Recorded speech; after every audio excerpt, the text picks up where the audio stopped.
Ya oke guys, kembali lagi bersama YouTube channel Squad Guys. Jadi untuk video kali ini kita bahas tentang obat lagi ya. Kita lebih cenderung ke cerita, baca fakta yang terjadi, lihat berita, lihat case, lihat cerita yang sudah terjadi sebelum-sebelumnya atau baru-baru ini yang tentunya berhubungan dengan obat-obat yang tadi. Nah, tanpa panjang lebar kita langsung menuju ke pembahasannya. Oke, yang kita bahas kali ini itu adalah obat yang namanya paracetamol. Lagi-lagi paracetamol ya. Siapa sih di rumah yang tidak punya paracetamol? Pasti ada kan? Di rumah teman-teman semua pasti menyimpan obat yang namanya paracetamol. Entah itu yang masih baru atau sudah kadaluarsa, pasti masih ada yang tersimpan di lemari itu.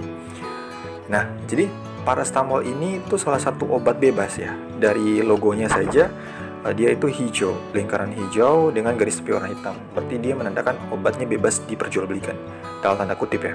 Di sini hampir atau tidak sedikit masyarakat atau orang yang beranggapan bahwa paracetamol itu obat kacang lah, obat yang sering digunakan untuk menyembuhkan demam, menyembuhkan nyeri gigi misalnya. Ya pokoknya nyeri-nyeri yang di bawah tingkat sedang lah.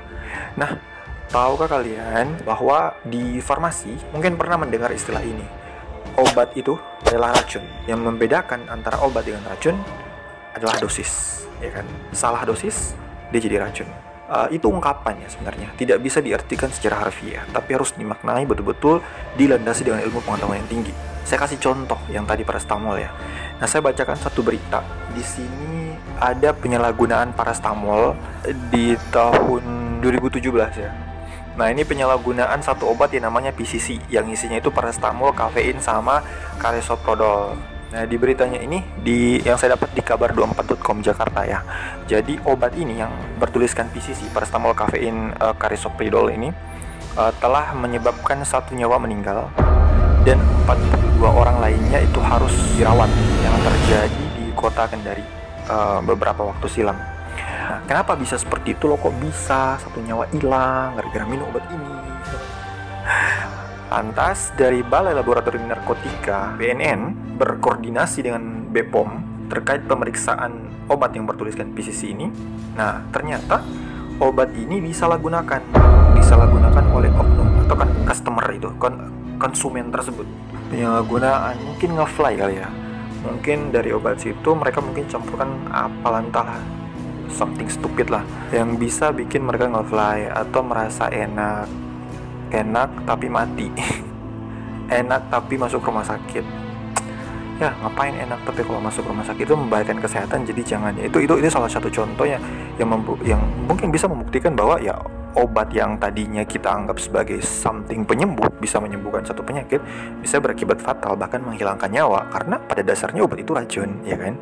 Seperti yang istilah itu bilang tadi. Nah, kita beranjak ke berita selanjutnya. Di Australia, ini berita dari tahun 2022, 16 September. Nah, di Australia itu paracetamol penjualannya dibatasi, jadi tidak dijual bebas lagi. Karena kenapa? Ternyata ada produk paracetamol di sana yang bikin orang overdosis bahkan picu kematian. Nah, kenapa bisa overdosis? Secara hitung-hitungan dosis maksimum untuk paracetamol itu 2000 sampai 4000 mg per hari. Nah, sedangkan satu tabletnya itu cuma 500 mg. Jadi kalau untuk overdosis dalam sehari itu kan butuh 4000 lebih. Kalau 4000 lebih berarti setiap kali 3 kali sehari, misalnya pagi, siang, dengan malam diminum, berarti 2 tablet, 3 tablet, itu baru overdosis. Sebanyak apa sih orang Australia minum paracetamol sampai bisa overdosis? Nah, setelah dicek, ternyata paracetamol yang diperjualbelikan di sana tidak seperti paracetamol yang ada di sini. Memang ada yang sama kayak di negara kita, tapi ada satu jenis paracetamol yang pelepasannya itu dimodifikasi. Artinya apa pelepasan termodifikasi? Yaitu ada formulasi yang diberikan pada paracetamol tersebut. Jadi ketika diminum itu cukup 1 tablet saja dalam sehari, karena dia bisa melepaskan perlahan-lahan. Jadi kayak misal sudah diatur nih waktunya, setiap berapa menit sekali itu dilepaskan sekian miligram, berapa menit sekali dilepaskan sekian miligram. Jadi customer atau konsumen tidak perlu lagi repot-repot harus menghitung waktu, pagi minum, siang minum, malam minum. Jadi tinggal sekali minum langsung bisa memenuhi kebutuhan untuk seharinya itu.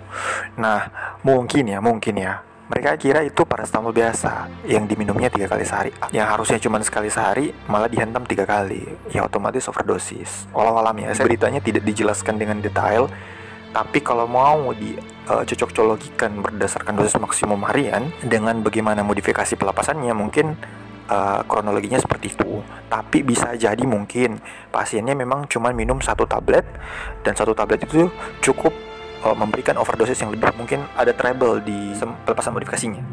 Ya kurang lebih seperti itu. Tapi yang jelas di sini di berita ini bisa kita simpulkan lagi sekali lagi bahwa overdosis satu obat itu bisa menjadi sebuah racun yang membahayakan kesehatan kita, ya kan? Nah, jadi jangan macam-macam dengan obat. Di Australia, di Eropa juga ada, bahkan cedera hati, gangguan hati, bahkan ada kematian seperti itu. Padahal hanya parastamol loh, yang banyak sekali kita temukan di mana-mana, bahkan bukan cuma di apotek, tapi di minimarket pun pasti ada, atau di warung-warung itu pasti ada. Nah, terus kita baca ke berita selanjutnya. Nah, overdosis obat. Ini berita tahun 2023 Januari tanggal 12 kemarin.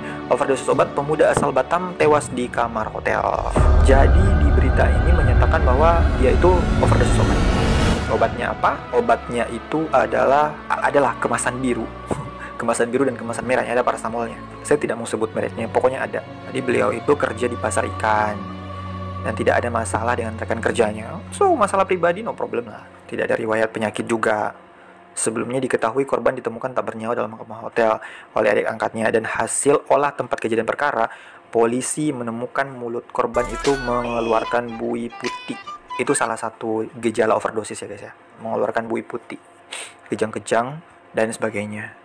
Ya, pokoknya di obat yang dikonsumsi sama almarhum ini itu ada parastamolnya. Saya tidak ditampilkan jelas jenis obat dari brandnya itu yang seperti apa, yang tunggal parastamol kah atau ada tambahan obat lainnya. Tapi yang jelas ini menyangkut dengan parastamol juga. Nah, itu dia case-nya guys. Sebenarnya banyak kasus yang terjadi ya guys ya, banyak kasus yang terjadi di lingkungan kita ataupun di lingkungan orang lain terkait dengan bahaya dalam hal ini parastamol.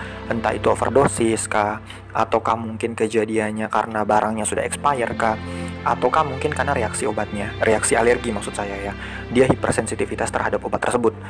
Ada banyak sekali, ini cuman beberapa contoh yang bisa saya sharekan ke teman-teman. Jadi pada intinya sekali lagi, obat itu racun. Yang membedakan obat dengan racun hanyalah dosis. Macam-macam dengan dosis, semua hal yang ada depan kita yang tadinya bisa menghilangkan gejala atau menyembuhkan bisa jadi racun.